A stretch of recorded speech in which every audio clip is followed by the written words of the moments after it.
բոլորը գալիս են տարբեր ծրագրերով։ Ես ծանոթանում եմ այդ ծրագրերին, ծրագրերը լավն են, լավ խոստումներ կան, ասենց սիրուն ձևակերպված, նաև ներկայացված են բավական սիրուն։ Եվ հիմնական հարցը, իսկ ով կարող է դա անել։ Մարդ, որը արդեն ապացուցել է, որ կարող է դա անել, ընդունակ է, քաղաքական թիմ, որը ապացուցել է, որ պայքարող է, թե լրիվ նոր մարդիկ, որոնք այդ ցանկությունը ունեն, բայց դեռ չունեն փորձ եւ դեռ որևէ պրակտիկ տեսանկյունից քաղաքական պայքարի մեջ չեն դրսևորվել։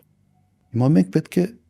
դիրքավորենք մեզ որպես մի քաղաքական ուժի եւ ես ինքս որպես մի առաջնորդ, որը ընդունակ է, արել է մի երկու անգամ, ճգնաժամային իրավիճակում բավական լուրջ հաջողությունների հասել է եւ կարող է դա անել երրորդ անգամ։ Սա մեր մեսեջը պետք է լինի մեր ընտրողներին։